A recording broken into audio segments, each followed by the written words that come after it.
So it's time for me to like get in effect and bust a rhyme like I'm capping. Use your mind's eye to magnify while I'm mapping out the master plan for the killer motion. To split your mug like Moses split the ocean. Yeah, I'm a killer, I love to rip a head off. To run for cover when just starts to let off. Choice son starts to push the button on the mix of the transformer trickster. From a trick to an MC tree. Brothers feel the beat when... Hello and welcome to the Music for Life podcast, special edition, hip hop in the 80s and 90s in North County, California. We are recording at Imagine Podcast Studios right here in Carlsbad, California.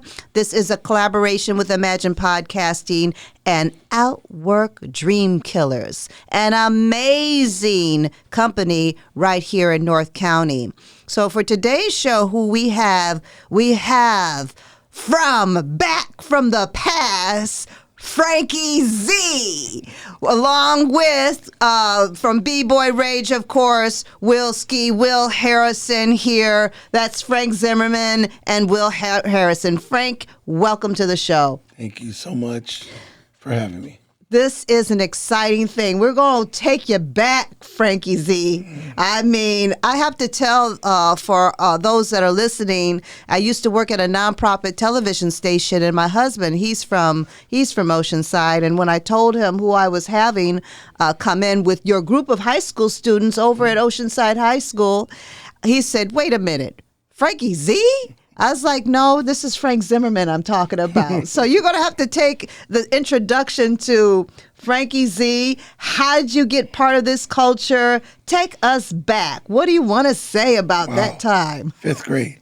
What? Fifth grade, our teacher asked if someone would play the music for the cake dance that you do and you go around the chair. You're taking us back. Yeah, the cakewalk. So I landed on Good Times by Chic.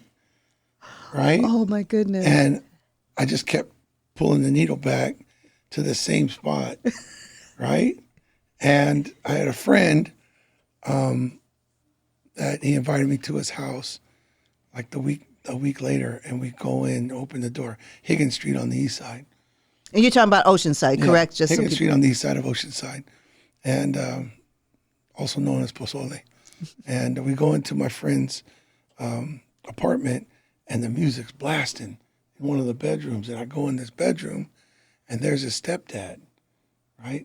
This DJ named Nathan Cargill. And he had a big 40-ounce Old English and 2 turntables. And I sat down in that room and just stared at him for like 4 hours. I was hooked. He was blending. All he was doing was blending records back. I mean, but just super, super tight, right? All that song and the Good Times came on. I knew that's what I want to do. That beat hit you. You that's know, what I want to do. You know, one of B-Boy Rage's songs was more bounce to the 40 ounce. Now we know that was a big thing back in the day. They had to be cold. Wilski, if you didn't have them cold, it was nasty. Yeah, it was horrible cold. We'll drink them anyway. By the time you got to the bottom, it wasn't cold anymore. Yeah, you had to. I was good. I was passing. Oh my gosh! So there you were. You got smitten by music. Yeah. So that by middle school, I'm in a group of DJs. There was a bunch of cats from St. Louis. That's what my music journey was touched by a lot of other parts of the country because of Camp Pendleton. I'm a military dependent myself, and these cats from St. Louis came out to my middle school, and I joined. We were the video players, and I was the game. I was Tron. Everyone had Pac-Man. Right? We all had it was pretty cool. We had the shirts. We'd go to the mall and get the letters pressed on our shirts. Oh my God, you're going back. Oh my God, get your shirt. Airbrush wasn't quite there yet. Yeah. Not in Oceanside. So so then I always played soccer, and I had a coach that was in the Marines who invited me to Washington, D.C. to train with him because I was in 8th grade getting ready to go to high school. And I had a girlfriend whose family lived in Capitol Heights, Maryland, just outside of D.C. So one of the days he let me take the train to go visit her family. And go-go music was really big back then. Mm-hmm. You know about that Chris Swan, right? He's from the East Coast over there. Yeah. So I spent a couple days in Capitol Heights, and that's when I learned how to scratch. Really? Right? So I was in 8th grade, and it was like, because there was no videos. I think in 6th or 7th, I took the needle and scratched across the record. I mean, you just did. There was nothing for us. Yeah. You know, so when I got back there and saw that, I was super duper hooked. Right, I came back with some skills. Yeah. And then in 9th and 10th grade, I was already DJing the parties. Guys, check this out, Will. I'm DJing the parties while I'm in school. I'm DJing the school lunchtime and the dances while I'm in school. Man, that was fun. You know, I just want to say. So music was doing a lot for me, introducing me to girls. I had no game. I didn't need it. I just stood behind the turntables and they came. So I'm like, this music thing is all right. You're another person that said that the one that you were in your group, Revelation. He said the same thing. He said they were playing More Bounce to the 40 ounce, and he said he came in and the girls were like, he's like, oh man, that's all it took, huh? Classic line. Yep. Hey, you're a good DJ. You want to help me with my records? And carrying the crates of records back to the car or the truck. So then Frankie Z was kind of like a thing. I was doing my thing. And there was these air bands. Air bands? Remember that? Oh, yeah. So a couple of friends at the high school, Marvin McMahon. But say it for... What an air band is. What an air band is. So what they would do is they'd have this air band competition where they play the song, you dress up like the group and perform their song. And it was really popular in the mid-'80s. And so a couple of rappers that were basketball players asked me to be their DJs. We could be Run DMC, right? So we had the real shell-toe Adidas and fake gold ropes, and we got up on stage and performed for a few hundred people in our gym. And they said, we rap, we should make a group. So we formed this group called Ace Fly. That was me. Ace Fly. And Deuce Fresh was them. So Ace Fly, Deuce Fresh. And we'd started doing talent shows. We won a couple of talent shows. And we got signed to Suntown Records in San Diego and dropped our first single in 86 called On a Mission. You said On a Mission? On a Mission. Hello, Ace Fly, Deuce Fresh. This is your first assignment. Your mission is to rock the house. This message will self-destruct at the sound of the beat.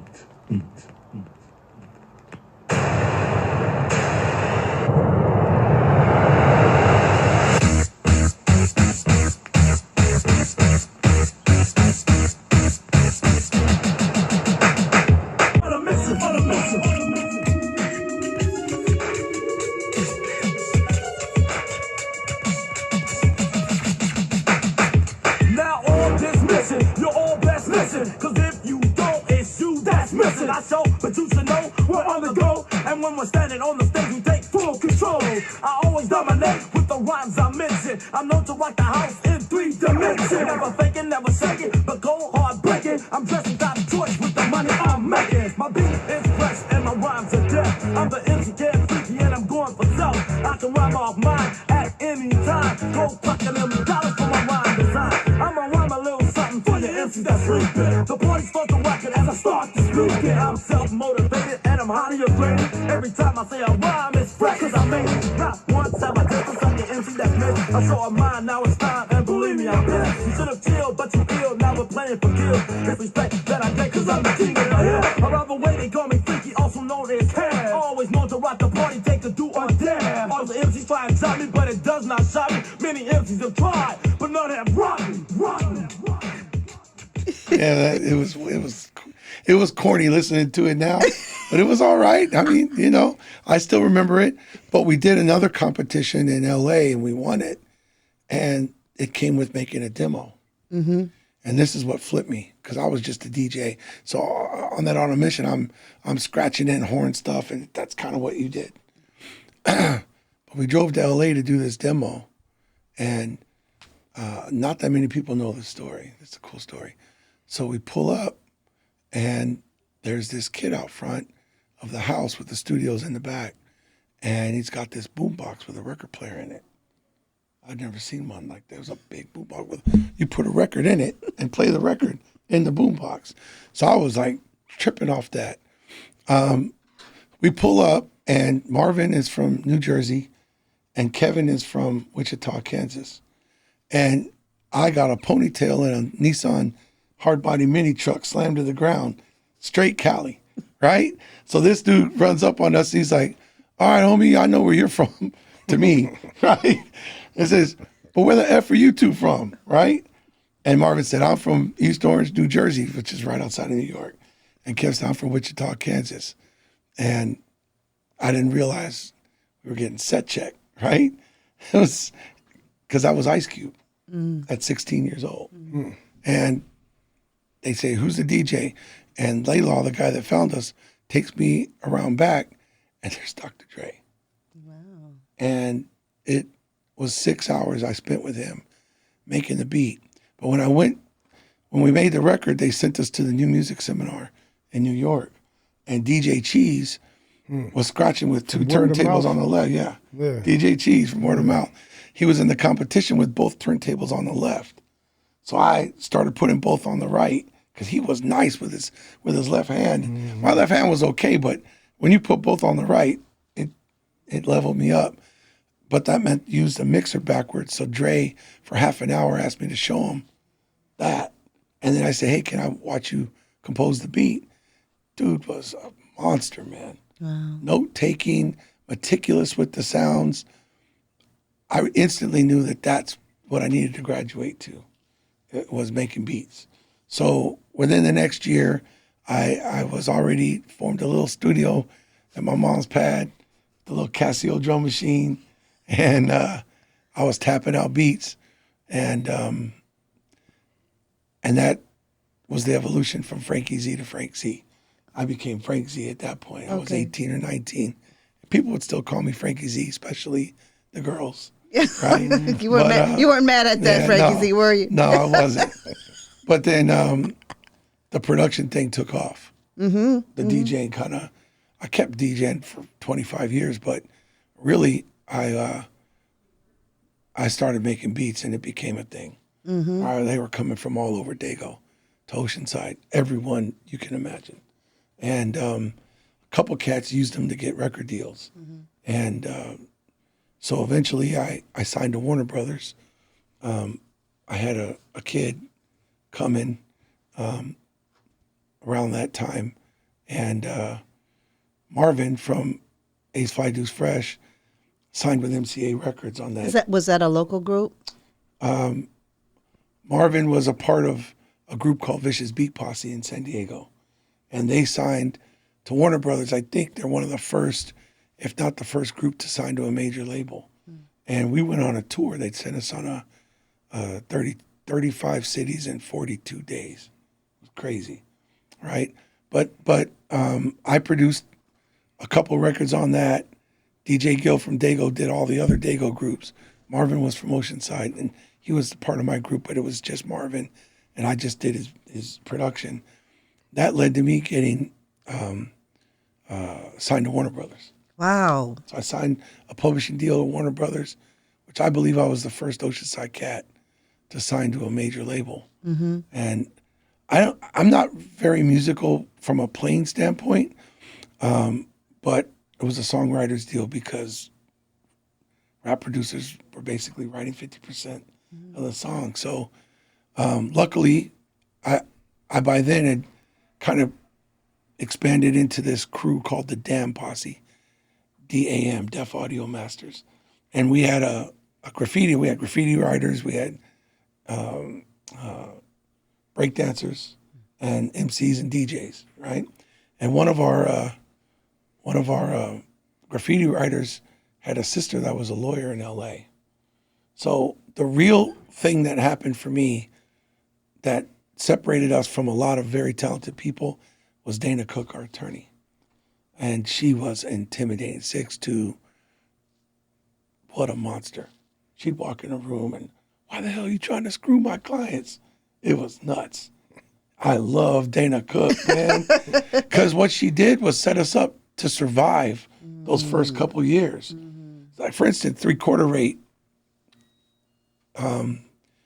Almost everyone's first contract, they'd get paid 75 cents on the dollar just because. And it was a standard, industry standard 3/4 rate. Dana didn't let that happen to us.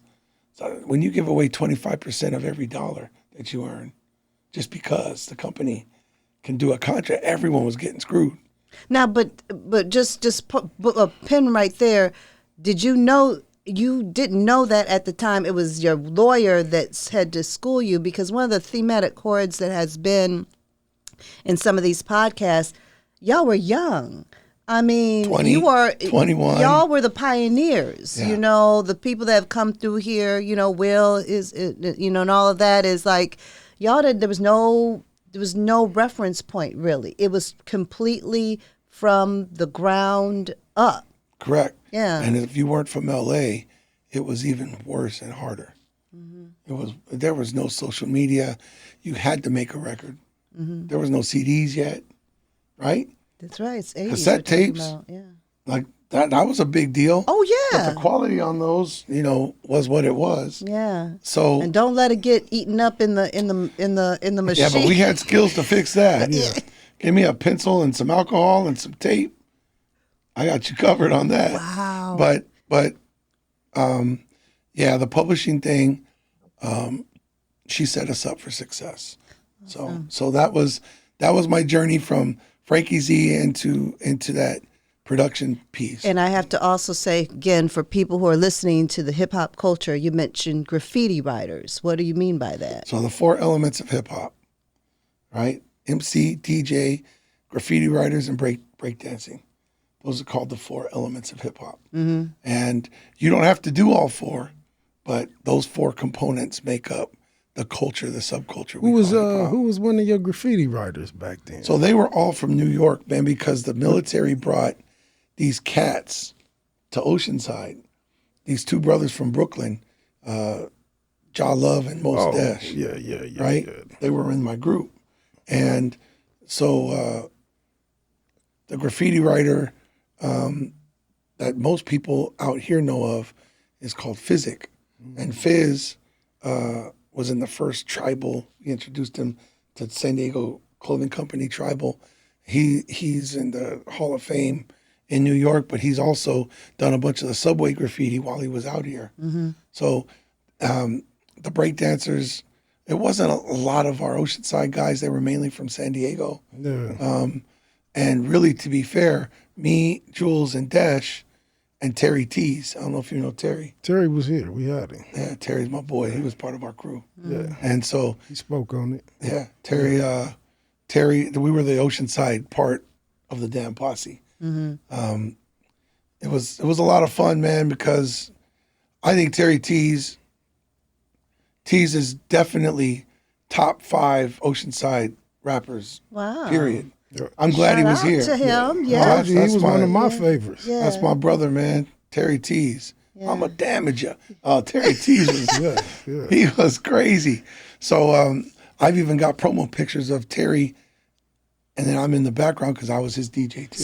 So We talked about the video too. Didn't y'all do a video? Yeah. Yeah. We did. Yeah, he brought that up, and I had totally forgot about that but I remember we went to your house to watch it when he came out with it, and that was like the first video, at least of our generation, seeing one of the homies.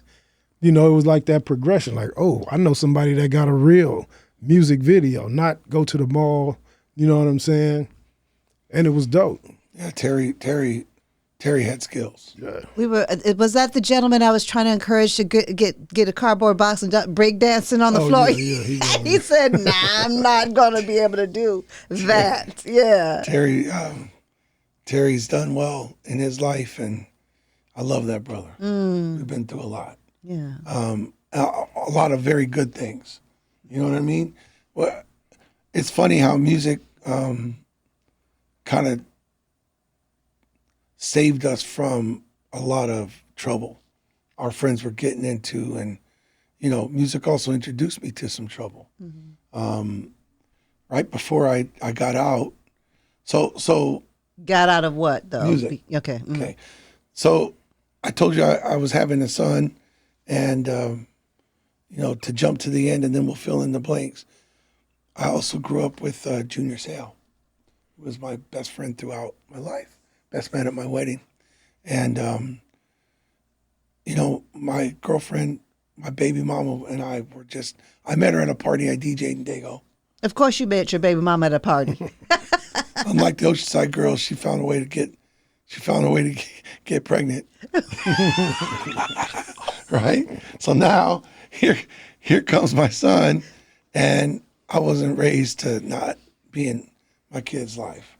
So I remember being hanging out with June one day, and I asked him straight up, "How much does your life cost?" He was making $4 or $5 million a year. And he looked at me and I said, "No, like, what do you actually spend on this lifestyle?" And he said, $300,000. I'm 22. I'm like, dang, that's a lot of money. But I had signed to Warner Brothers and I was getting close. So I set a goal, because my crazy ex-wife now and baby mama then, she had bounced around her whole life. And I knew if I didn't plant my kids, that there would be problems with my children, right? So I gave myself till he was going to start kindergarten.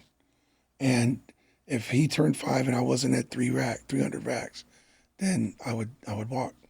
And I'll never forget, I did this rapper in San Diego called Mystery, and he had a song that they were playing on, was it Jammin' Z90 or whatever that station was? They did 6. The one that played mostly rap station? Yeah, Okay. they did 6 test markets: Fresno, San Diego, Sacramento, something in New Orleans, and somewhere in the East, but like the Carolina, right? And this thing test marketed gold. It was that Paperboy was the other artist on that label called Next Plateau. And this guy was on the Old English 800 tour and caught stage fright after 4 shows and walked from the tour. So I lost the album deal. I got paid for the 2 singles. Now back then, this is 94, 3, 93, 94, 94, 95. Now I think about it. And Paperboy, that's yeah, like 90, I was 94, signed to do his album 93, next. Right, I was signed to do his album next, because the 2 songs I did, they were anthems, man. And I made $2,500 a cut up front, which back then was a lot of money, right? That was my upfront. And because of my lawyer, I had this really good contract on record sales. And this thing projected about 650,000 copies, right? So I would have made, back then I would have made more than my goal for that year, and probably for the next 2 years, right? But then he got dropped. And so I lost the money on the other 8 songs. I delivered them. I spent 4 months on that. And this is the thing. Even though I was signed, you work for 4 months, you get nothing. Then at the end, you get 20 grand, right? This was at least my experience. Work for 2 months, get another $15,000. Work for 6 months, get another $45,000. And it was like, I mean, I'm so young, right? And I'm trying to blow my crew up. So I'm taking my money. I flew to New York to do a demo with my boys at Chung King Studio, right? With all my gear. I'd be in Dago or LA spending money on my boys to do demos. And these fools would show up drunk and high and waste my studio money. It's coming out of my pocket, right? And so I bought a 64 Impala. It's the only thing I still have left from that time in my life. Because what I did was I didn't get to that number, so I walked. And it was the toughest thing I've ever done in my life, but I made a decision to do it for my kids. I had a guy I was teaching to make beats. I gave him my MPC 60. I gave him my S1000. I gave it to him because I was like a dope fiend. I'd go in that music room and I wouldn't come out for 10 hours. And be content, huh? Well, but there's my baby mama and my kid, and she's pissed. Hold on, I just got to do something. 8 hours, 6-hour chunks, dope fiend. I just couldn't. I couldn't stop. And I was good, you know? So, but there was this little boy now about to start school, and the only thing I had other than music was soccer. So I was coaching a little bit at a time, so I got a job at the high school working security. Now I had 5, 6-digit income. And now I take this job for $6.70 an hour. And my girl's making more on welfare. And that messes with you, man. You know what I mean? Yeah. So I couldn't believe the step back in life I took, but it all worked out. Yeah, 'cause, You know what I mean? yeah. The principal found out of my background. She said, fill this out. I think you can teach with I didn't have a degree. I got kicked out after my first year at Maricosta College because I was chasing music and girls, right? But she said, with your experience, I think you'll get a teaching credential. And I did. Wonderful. And so I did complete a music certificate while I was making beats. The music folks at Maricosta had me come in and lecture on digital music. And then they were like, hey, Frank, man, you should do this music certificate. It's just music class. I did it. That music certificate got the job that I have at Oceanside High, the non-teaching job. Then my principal found out of my background, so she added on a couple hours of teaching digital media, right? And I raised my family. Right? Awesome, Frank. And you know, No Child Left Behind came out and said teachers had to be highly qualified. So I had to go back to school. I went from on probation and kicked out of Maricosta to graduating with honors from San Diego State. Because now I had a real reason to do it. You know, so it's a truly from not so good to doing good story. It sounds You know? like it. Well, Will, do you want to kind of, speak to Yeah, I wanted to know, didn't you work with Ja on his album, on his single? Did you produce that? Park Slope is dope. Oh, yeah, I did. Dance Crazy. All the Ja Love stuff. Yeah. Yeah. I did all that. And I was his DJ in that record. Yeah, exactly. Now that I think about it. Yeah. It's coming and back that was to you. all around the same time that we was doing our thing. See, for me, I remember y'all, and that's one of the reasons why I wanted you here, is because y'all were the first group I remember. Like when I came out to Oceanside, I was always in and out of juvenile hall. You remember I was in trouble. It was another story too I remember about you, but We'll see if we get to that. this is after we was cool though. But before I knew y'all, I used to see y'all at the parties at the Mission Bowl. Oh, yeah. And like Vista somewhere, Ace Fly Deuce Fresh. I didn't even know Kev then. I didn't even rap then. This is before. I didn't start rapping till 87. So this is before that. This 86, Sure. around that time, 86, 85, during that era. You know what I mean? And I was like, wow. You know what I mean? We got to know y'all. I got to know probably Jules first. You know what I mean? Because I did some flyers for him because I was doing graffiti way back then. But I remember when we did work together, I remember we was in your car, in your truck, and NWA was out.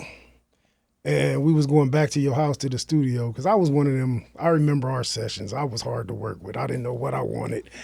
Use this, try this, when we'd be in there 6 hours and then come up with nothing.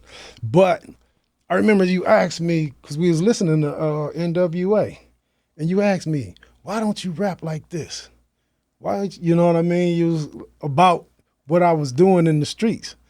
You know what I mean? Because that was the thing at the The time. reality thing was. Yeah, and I was like, in my mind, I was like, I'm not gonna rap about what I'm doing criminally in the streets. You know what I'm saying? But I always remembered that because years later, as that type of rap became dominant, it made me reflect like, damn, should I have? You know what I mean? But I didn't, because I was a real criminal, and that didn't make sense to Well, rap there's about code. one. There's some code. How did my boy Gangster put it? The game is to be told, or to be sold, not told. And the time I spent with him, do you remember? Yeah, I know you talking about. Yeah, so I produced the record for this See, they probably don't know that. Gangsta Earn is like a god out there. legendary. And they probably had no idea that he got an Oceanside connection. He was living in Oceanside for 4 months while we did this record. Wow. And he only shot 2 people while he was here. But he was a real, like he'll tell you, he was one of them. That's where music had me crossing into, I got Gangster Frank, man, I ain't no gangster, man. I'm just doing music. But I was cool with everyone. Music was my passport. You know what I mean? I could go to the Deep Valley. I go to the Mid Valley. I go to the East Side. Center Street was the one that was a little iffy for me because they knew all my boys were from Pozole. So I never really did much at Center Street. Tri-City, I was cool with everybody. Music was my passport. Not everyone could do that. And what I liked about y'all music, and this is from me, like, you know, I was a hip hop. I'm still in it. But your sound, the Damn Lab sound was, I wanted to be over there. You know what I mean? Because y'all was making the kind of hip hop that I was aspiring to make. The stuff we was making was cool. Like I always compared our 2 groups to like Marley Marl and BDP. Y'all was like BDP to me. You know what I'm saying? Yeah. And ours was, we was straight. We had good hip hop besides more, but like I hate that song. But we had hip hop, but y'all hip hop was that boom bap-ish flavor that There was a that lot I was more in East love Coast with. because of Jules, which I love, and his brother Dash. I was too East Coast for Cali. Yeah. So I went to New York another year. It's a funny point you make, because I didn't get into the West Coast sound of my music until a lot later, because the artists that I was produced, they needed that. There was a straight up gangster rapper in Gangsta Earn. I mean, he wanted that 70s, super funky. Like I sampled a Curtis Mayfield song for him, and it's an anthem. That is the San Diego anthem from my catalog. But then that Mystery Kid, it's Atomic Dog and a bunch of stuff I played, and some Sly and the Family Stone. So that's different than the jazzy stuff I was doing for my crew. And especially with the reggae. I remember y'all had and the we mixed the reggae and when you go to New York, man, New York really changed me. When you go to New York, it is, man, them Jamaicans, man, running things in Brooklyn. And it's everywhere. So Terry Terry Tees was a big part of that. Yeah. He had a song called Committed Murder, and it was all with the patois.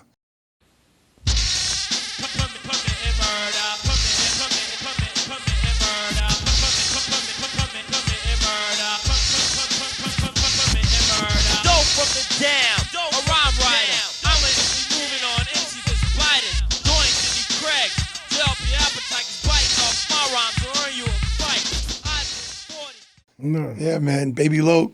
I ran into Baby Loke a couple months back, and we were catching up. And he's still doing records with one of my former students, Desi Hollow. Yeah. Right? And so it's funny how that all works. But I was talking about this Gangsta Earn record. That kid had 4 felony warrants out for his arrest. Which one? His name was Gangsta Earn. And so he had a line on this song, the game is to be sold, not told. And you have started hearing that phrase in the last 10 years, but that's like some OG. Now, are you saying, y'all saying he was from? No, he's from San Diego. Oh, it's from San Diego. Yeah, but I brought him to Up here. Oceanside because my studio was here. Got you. And we pre-produced the record, and we recorded it at Echo Sound in L.A., where, Ice Cube. And now, whatever happened to Gangsta Earn? He got killed. Oh, my goodness. So this is where I was going. Oh. So like, unfortunately, rapping about what you're doing, if you're doing it still, right? So they were robbing dope houses. Him and 2 Mexican mafia cats. Am I okay to talk about that for a minute? This is But Will. check Is that this okay? out. So I bought the '64 Impala, right? It's in my front yard of my mom's house, where my studio was. And by the way, Will, all your guys' names are still written on the molding. studio. Is that They're right? all still up. I almost brought a picture for you. You should have. I should have, man. You gotta send it. Yeah. So, Gangsta Frank, hold this for me. They brought a brick with $18,000. And so I said, all right, cool, man. Opened up the Impala, threw it in the trunk under a blanket. Didn't think about it. 3 o'clock in the morning, 2 days later, bam, bam, bam, bam, bam, on my side door. You know where the studio was? And my door was right there. Okay, so. You still got that mean-ass dog? Well, he passed away. He only bit 11 people on the way. You had to have one of those. Man, he bit a cop running through my mom's backyard once, and they tried to sue us, right? And so they come back with the papers. He bit the dude trying to serve my pop. That was number one and number two. He got a taste of that. And he bit all my boys, too. He bit Jules twice. Is that right? Yeah. He bit a hole in his pants right there. So, anyway, they knock on the door. Bam, bam, bam. Where's the money? Where's the money? I'm like, yeah, man, hold up. I wipe my eyes open. And the two Mexican mafia asshole. Like, it was really good for me that I produced that money. Because what I didn't know is I was getting tested. Whether they could trust me. So then they took me to National City, and they set me up in their little office. They had this $2,000 bottle of Paco Rabanne and a white Panther. It was crazy. A White Panther what? Rug. Oh. With the head still on it. Wow. Yeah, I don't know what that was about. And then they started bringing all these cats through, and I'm making beats for them. And then every day at 4 o'clock, we'd go to this barbershop, which I didn't know what the barbershop was, but it's a famous barbershop. I didn't know what it was, but I will leave that part untold. No. Then we go to this house, right? And I'm gangster. I ain't no gangster, man, but I'm a car with a license that nobody's looking for, right? Okay? So we go to this house, and there's 2 pallets of dog food and cameras everywhere. Couldn't go in the house. Oh, yeah, they're cooking in the house. Then we go to the storage shed. What am I doing around this stuff? After about 10 days of that, I said, hey, guys, I got to get back to Oceanside. All right, Gangsta Frank. Yeah. And then a week later, Ern gets killed. Wow. Okay. A week after that, one of the Mexican mafia guys gets smoked with his family at Plaza Bonita. And then where's Plaza Bonita? In National City. Okay. And then a week or two after that, his brother lined up a bunch of Shelltown dudes. Pop, pop, pop. So he's in prison for life, and those 2 are dead. And like within the month before that, I'm rolling around National City with him. That was like, wow, man, what am I doing? If music's going to take me into this, that's not what I'm about, man. I want to tap out beats, right? And so the Gangsta Ern song had gone nuts. And is this after he was killed? Or? It was before and after and okay. to this day. Okay. To this day. Mm-hmm. So then the mystery kid got booted for the stage fright. And those 2 things said, you know what, man? So the combination of 3 things. There was a lifestyle that you were like, this is not that was the second one. What I'm signing. Okay. Because guess what? That's what I was doing after my crew. My crew, I invested tens of thousands in helping them get demos so that they could take the next Still step. got any of that music? Yes. Yeah. Yeah. Man, we ain't That's gonna catalog. It's actually Warner Brothers still owns me because I was supposed to deliver 6 more songs, and I just walked. But I was turning everything into them. I called them up. They still got them, too. You know what I heard? This is crazy, too. When I was in Corcoran Shoe, this is like 97, 98. You remember how the radio stations used to have the 5 o'clock jam or whatever. And I heard y'all's song. I heard ours, too. Somebody else was bumping over the tier. And I heard it. I was like, what the fuck? Remember Microphone Enhancer? Oh, yeah, they was playing that. I was like, what the fuck? That's this is 98, bro. Yes. 97, 98. They'll still play it. Yeah. I was like, wow. Yeah, that's a song from Dash, one of the kids from Brooklyn. Mm-hmm. He made that was like, I think, a really important boom bap hip hop. I used to love they call that it song. backpack down there. I don't know. Yeah. The boom bap to me too. From that era, there's a lot. The LPSD kids that I worked with, I'm gonna check that out. you need to. Icy Lee is one of the coldest MCs, man. And I Was did he from the O? No, they're all from Dago, but the music was from the O.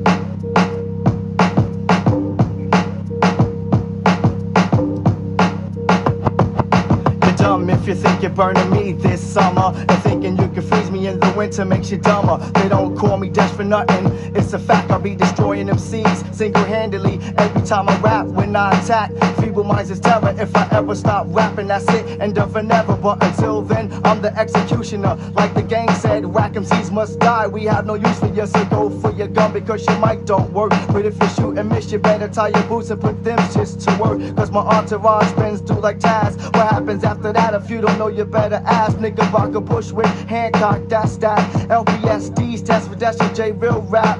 Think before you react. Focus your eyes and look around like Master Ace or get your body laid flat. Microphone enhancer, microphone enhancer. Broken MCs till the lab from lung cancer. Microphone enhancer, microphone enhancer. Broken If you hear what I'm MCs till the lab from lung saying. cancer. It was, and then that lifestyle leaked in. Like I'm working security at the high school, and Gangsta Earn was from the 5'9" Brims. It's a blood gang, right? And he had a Samoan cat named Matty Stones that was in and out of the pen. But he would come visit me at Oceanside High when he was out. And I'd be like, dang, man, I really can't let you in here. He says, man, I got nowhere to go. Gangsta Frank. I said, well, here, I'm sitting at the gate today. He said, you got a chessboard? And I would play chess with this cat fresh out the pen. He'd beat me 4 times in 10 minutes. and I was good. Oh, I was getting smoked. But that lifestyle just kind of, I broke up with music, as I was telling you. Yeah. I couldn't even listen to popular music or hip hop. Whatever I happened to missed that most guy, of Wu-Tang's initial stuff. I missed most of it The beginning. because I couldn't, because that was right when I dipped and I couldn't do it. I mean, man, that's hard, man. But I just turn on Coltrane because, you just can't follow it. But I'd be listening to a song, breaking it down, and I'd start feeling it. Man, I can't do it. Yeah. I couldn't do it. It was so hard. 7 years. 7 years I didn't listen to hip hop or popular music because I couldn't. I would listen to old school stuff with the family.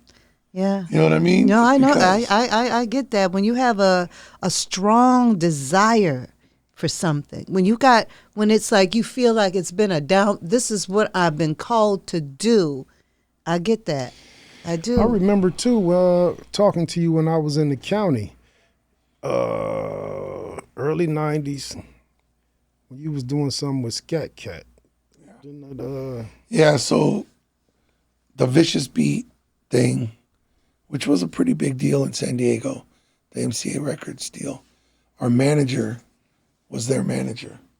And Paula Abdul had this cartoon cat.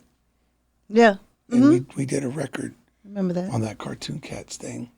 And it was a little corny, but I made it about five digits, man. Yeah. You know what I mean? Yeah, I remember you paid telling for me a lot about of that. stuff. Yeah. And, it was tough. I in a way, I also was hired to work for R. Kelly. I could name a bunch of other people. My favorite stuff was when I was in LA, my recording studio was Paramount. I never took you to Paramount. No. Right on Santa Monica Boulevard. So me and Sir Jinx were always in 1 and 2. Yeah. And we became pretty close. Right. And so I was always in 1. He was in 2. One time Ice Cube came.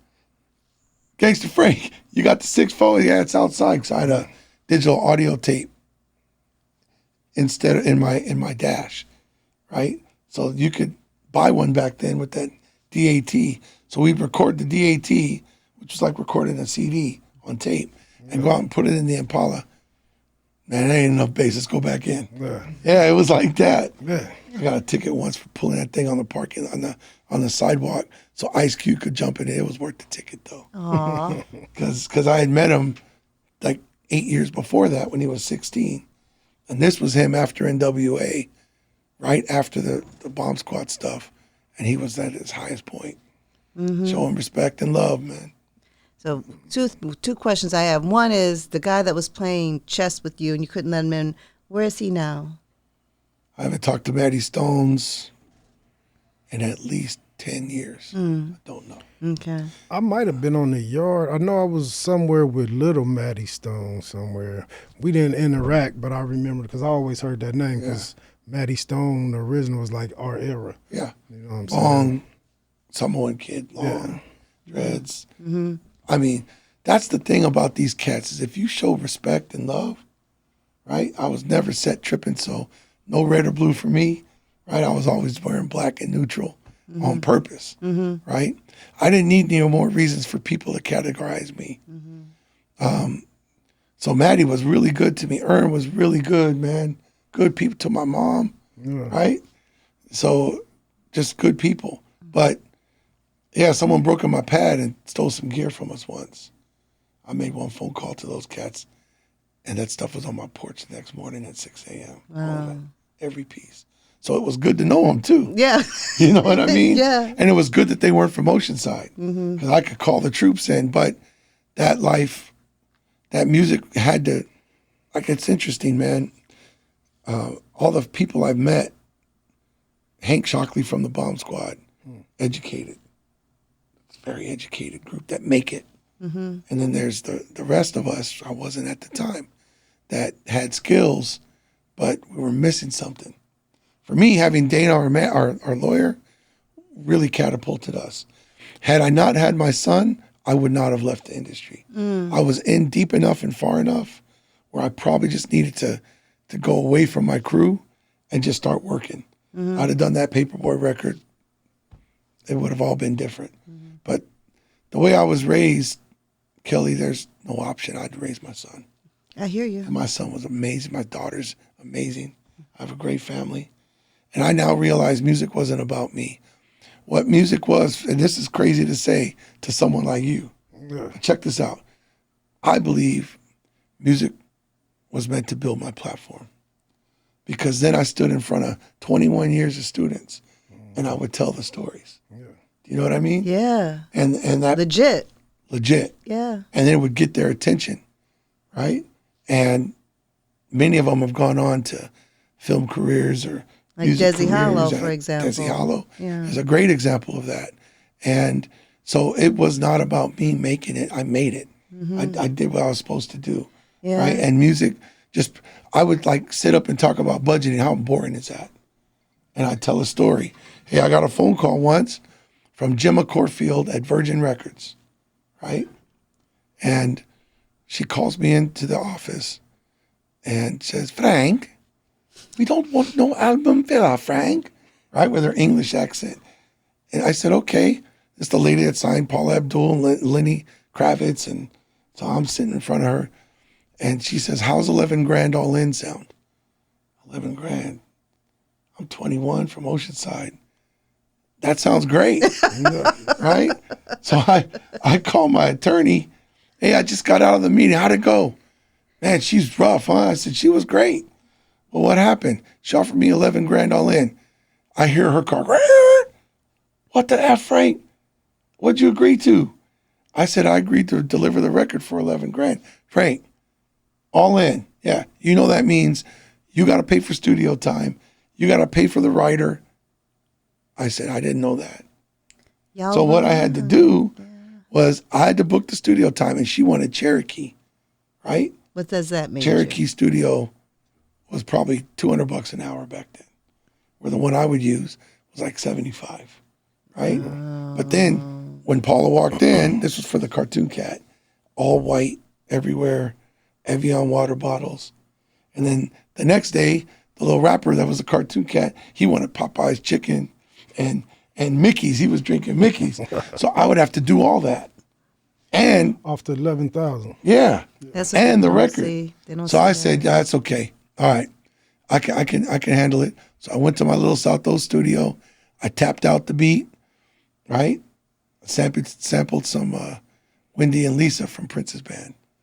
They sang the hook, and then I brought in a musician. I had all my stuff on MIDI. I did all the music in my pad, and came in and locked up my MPC 60 to the 2-inch tape. Had a musician, a really good musician, studio musician, come in and play the live keyboards for me, right? Over what I'd already laid out. He just replayed the parts better than I could play them, right? And then brought in the artists, and I did it for $7,000. So I got to make $4,000, right? And learned a lesson. And learned a lesson that I could tell my students. So this is why you're going to budget. And this, you got to understand what you're agreeing to. And that story, I have multiple students come back in different areas of their life. That budgeting story, coach. Wow. They call me coach because I coach now. Yeah. Right? Now, like I said, the only other thing I knew was soccer, so they all call me Coach Z. So I went from Frankie Z to Frank Z to Coach Z. And I'm Coach Z. You were gangster. I was never Gangster Frank. They would call me that, but I was never Gangster Frank. And Gangster Stern started that. His family has reached out. They're trying to do documentaries on his life. Because tell him, man, I mean, he's like a legend. Yeah, he's a San Diego legend, one of many. You know what I mean? But for sure with rap, you know what I mean? You'll hear a lot about him. For sure. And the other question is, what was the name of the dog, two-parter, and how were they able to leave all that stuff without the dog getting them? Zeus, man. Zeus, huh? Zeus. Yeah. So Jules, John Love, and Frank, man, let's go get some dogs. So we went to somebody's house on the east side, and he got a dog, named him Apollo. So I said, well, if you got Apollo, mine is Zeus. And Zeus lasted for 12 years. What kind of dog was? Oh, he was a pit bull, man. He was no joke. No. I got kicked out. My dad kicked me out of the house. So for 2 weeks, I was staying at my girlfriend's house with this little puppy. And in the end, my dad loved that dog so much. Isn't that how it always works? My dad loved that dog. So he was no joke. How did what was the second part of it? I said, how did you said that, you made that phone call to get all your equipment back. How were they able to leave it with Zeus there? They left it on the front porch. For real. Wow. That's a true story. My TV, they took my TV and all my music equipment. My TV came back and this little flip down panel was broken. That was the only damage. I got it all back. I'll never forget that. But yeah, I won't tell you exactly how. So because we're not gonna tell it. We're not gonna tell all that stuff. No. So, Will, do you have any, sort of any with all that Frank has said? It probably also took you back a little bit. Yeah, definitely. My thing would be just like, what was the hip hop that you were into in the early days? So, like, we talking 85, 80. Yeah, man. I mean, for me, I think it all starts with Run DMC. Yeah. For a lot of us. And, the East Coast had I just was listening to a podcast with MC8, a famous Compton rapper. That's actually my favorite West Coast rapper. He just flipped it differently. Yeah. And by the way, he's respected on the East Coast too. Yeah. But because the two guys I was working with the closest were from New York, I just tended to gravitate more towards the boom bap. But I'm a West Coast fool, man. Yeah. So I could never completely get away from the West Coast version. So I was pretty good at both, I think, right? I went to New York and there was a record company called Wild Pitch. Yep. Which is Gangstar, Chill Rob G, and Yeah. So they had me in there because at the end they were like, you're not West Coast enough. They wanted like a straight West Coast, right? I wasn't West Coast enough. I said, well, I'm East Coast enough to covet all those records. He said, grab 2 of whatever you want. So I came out with 2 of 2 Chill Rob G, 2 of Gangstar, the 900 number, and I would go to clubs and do a set for an hour of just those records. No one had them, right? I'd get paid just to do that set of records. But I also showed up, DJ Gill, you guys, I talked about, he was another producer in San Diego, invited me to come down to this club he was DJing at, and I dropped Bonita Applebum from Tribe Called Quest, and the dance floor cleared. This is California, right? 6 months later, it was I came back, he said, watch this, and he dropped it, and everyone's like, so we were just, I'm afraid the damn posse was just ahead. We were just ahead, bro. Like, we were just ahead of where Cali was. And so at the end, I was trying to make those West Coast style records just because I had 2 things. One, I wanted to prove to myself that if I ever did that, I could have done it, right? Yeah. And number 2, I was always trying to blow Oceanside up. And that meant blowing up San Diego. Yeah. And I was trying to bring light to it. So those 2 last records I did were both San Diego rappers. And I got to tell you, Earns is more famous, but that Mystery record is legit, man. Yeah. Full video, and if he wouldn't have got kicked off Stage Fright, this might be a different conversation today. And where is this? His name was the one that got Stage Fright. His name was Mystery. What happened to him? He tried to come back, but, you know. Well, did you know Mystery? No. No, if you guys, when this podcast is done, I want you to hear that record. That record. Well, one of the things, I'm glad you mentioned that because, one, I do want those pictures you're talking about with the will and the sign and all that. I think we, Chris Swan, I think incorporating some of the pictures and stuff. Of course, Trick came in showing albums and some other stuff. So we're going to make sure we get some photos, in here. So at your leisure, because. Still got some MCTs? Yes. Oh, wow, that's crazy. Yeah. What do I got to do? I know. Give me a number and I got you. There's a couple platforms that his stuff is still on there. He should have made it. Yep. If I could have gone backwards and poured my money into one Oceanside rapper, it would have been MCTs, who was sitting right here. And I wish I would have been here that day. I get to see him every 6 months or so, and I love that brother, man. Yeah, that's my partner. I just saw him again, like a couple of weeks ago, or about a week ago. He came out here with one of the homies. It was his wife's birthday. There you go. You know what I mean? And we got together and hung out. But yeah, he's doing good. I miss that music too, because he was different. There was like a West Coast rapper with, at the time, I would call it more East Coast beats. That was a mashup that Cali wasn't ready for either. No. And I think I was able to gravitate to it because I was into the East Coast thing. I remember when there wasn't no West Coast hip hop. That's right. You know what I'm saying? So Rodney O and Joe Cooley. Yeah, it was like you couldn't help but listen to East Coast hip hop in the beginning. Yep.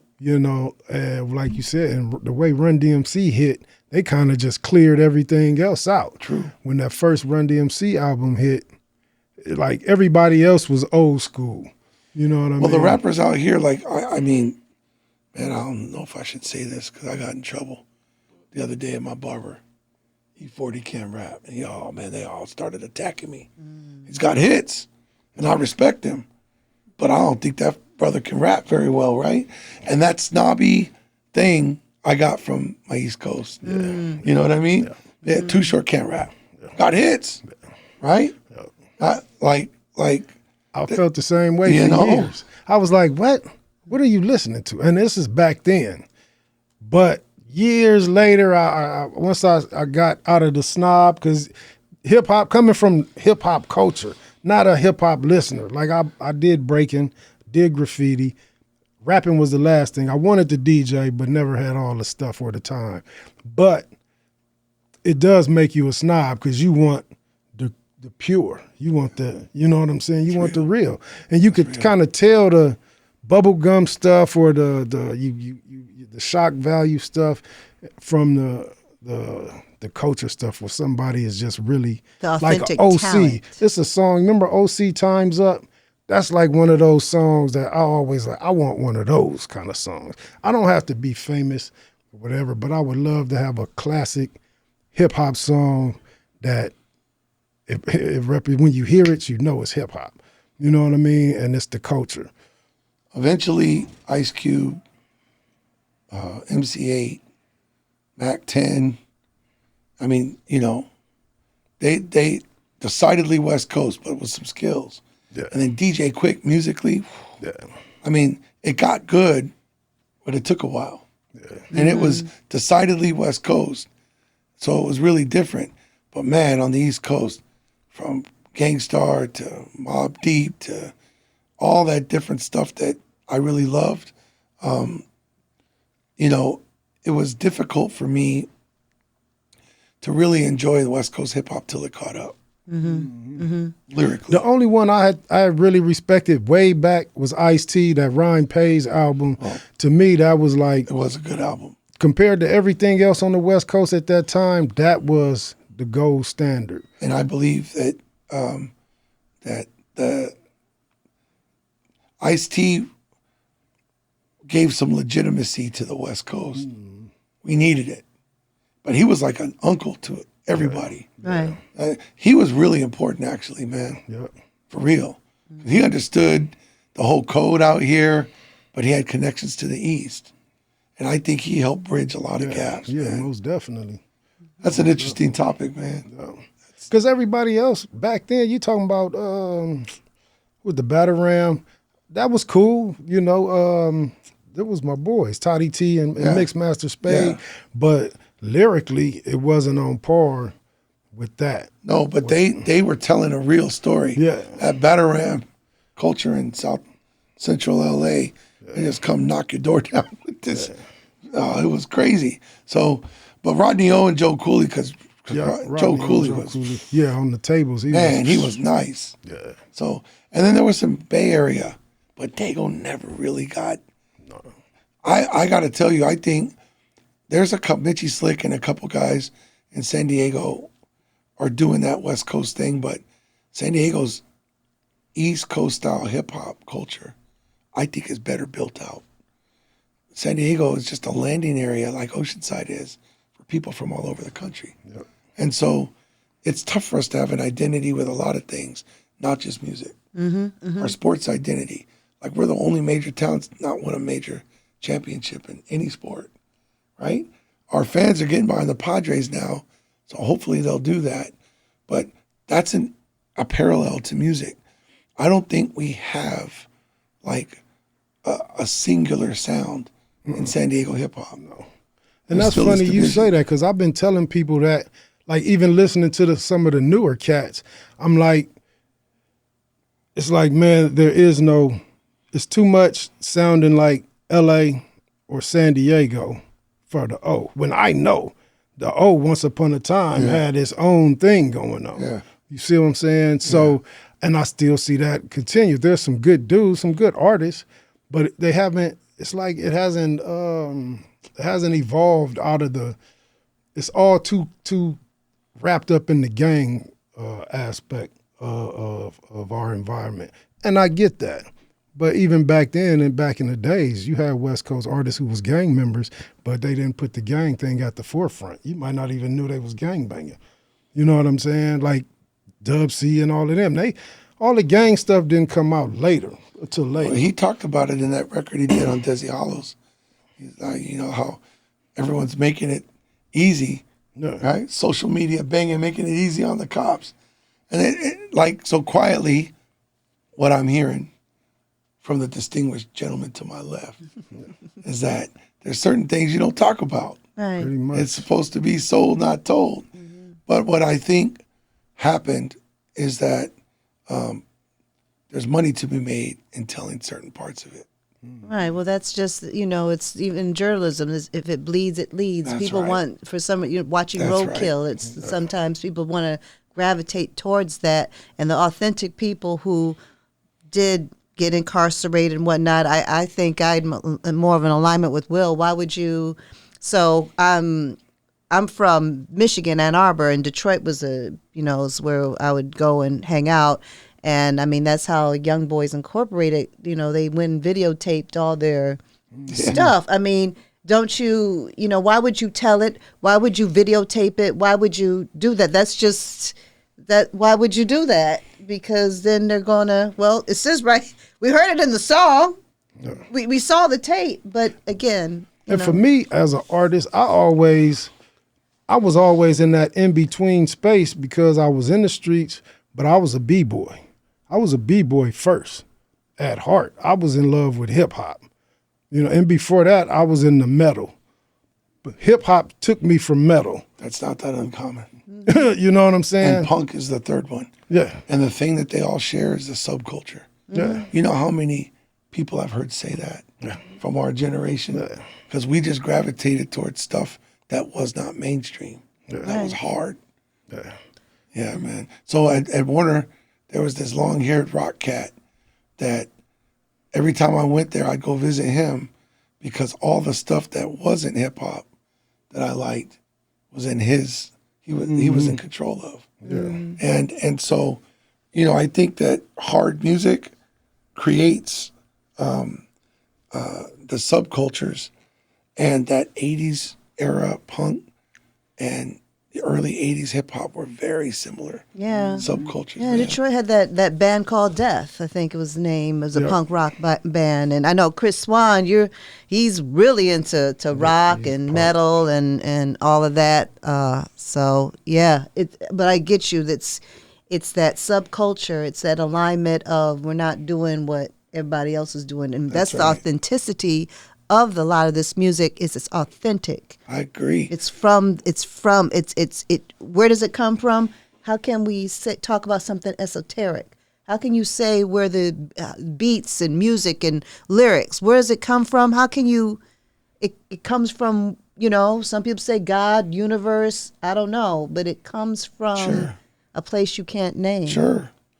The thing about hip hop on the East Coast, it wasn't about music at all. It was about acceptance. It was easier for me, being Mexican, to be accepted by the culture there because I fit like a Puerto Rican does. We're completely integrated. But out here, once I left Oceanside, which is completely integrated, I felt a lot of like I was the only non-black guy on the tour. And there was this thing like, we finally have something that's ours. Why is he a part of it out here? Now, none of my boys, it wasn't like that with them, but with record executives. So it was interesting. But my last name is not my real family's last name. It's a German Jewish version of it. So I would get record meetings because of my last name. Isn't that something? And then, check it out. And they'd be like, looking for me in the lobby, right? They'd be looking for Zimmerman. All right? And then they let me in. They took the meeting. I'm legit, but not what they were expecting. So I'd get in and start looking around the room, and my dad blessed me, man. My mom and dad couldn't get married in the church in Texas because of the interracial thing. So he pushed until we got stationed in Oceanside. At 6 months old, we came to Oceanside. I've been here my whole life. And then we stayed here. Broke my mom's heart because my dad told my mom what was going to happen if we stayed in South Texas. So I never really experienced things, but he started setting me up. So my pops taught me to play golf when I was a young kid, right? And now I'm in these early 20s, pretty rough around the edges, hair down to my butt, right? What the heck? And I'm in this meeting. That guy's got $500 shoes on, right? And he's looking for Zimmerman. And I come walking in, not what he expected. But I'll look around and go, Riviera? He goes, you play? Boom, now I'm on the golf course. And I could play. I was good. So that's how I got the Paula Abdul thing. Wow. My manager took me to hit golf balls with his manager. And we're just, I'm just hitting balls. He's talking to that guy. And all of a sudden, they're talking to me. I'm smacking them. And they're talking to me. And then I'm DJing at Virgin Records. And then I'm in her room getting offered a bad deal. But at least I was getting offered the deal. That's right. You and were so in the room. all of that stuff, I didn't realize wasn't for me. It was for the platform. That's right. That I had a story to tell. You know? Well, we appreciate your stories, Frank. We appreciate you, Frank Zimmerman, Frankie Z, you know, all of that. So in closing, is there anything else you want to say, Will? Or? Thank you for coming through. I appreciate the time you put into me as an artist, you know, coming up. And y'all inspired me, you know. You inspired me, man, and I never forgot y'all. Ace Fly, Deuce Fresh. I still make fun of Kevin when I sing. You know what I'm saying? And then I remember you had the license plate. Yes. Yeah, you had the Ace Fly, Deuce Fresh. I did have that license plate. See, we took you back this memory lane, Frank. Yeah. We took you down memory lane here. We did. Good. Well, this was the special edition, thanks to Chris Swan's Music for Life podcast in collaboration with Will Harrison. No more Will Ski for him. He's a divine rival. Outwork, Dream Killers. We really thank you for the collaboration. And again, thank you, Frank, for coming in. I know you got to return to the soccer field, yes, coach, all that good. That's right. Name of where they find the soccer? It's, you know, if they want to donate to your soccer team and all that, where they find you? Get a shout out to that while we're here. So I played at Oceanside Breakers, the club, Oceanside High, and Maricosta College, and now I'm the coach of all three. Okay. I'm the director for Breakers, the boys coach at Oceanside High, and the men's coach at Maricosta. So where can they find you if they want to donate to any of your soccer programs? I think the best way to, if they want to find me, probably my high school email. Okay. fzimmerman@ocide.us. Okay, you heard it. So thanks for joining us. We are out. Yo, man. Do that one stuff, Terry. Kick it. First, I like to state that I'm dope. Bust a rhyme like a nine from my tongue and my throat. And if you can't cope with me, because I play, so get your scuba gear for the occasion. Cause I'm raising hell just like the movie. And beating up MCs with words to step to me. Knockout for knockout, my title gets respected. If disrespected, the eagle is collected. With the rest of MCs I have uprooted. Always open the battle, boy, and never blew it.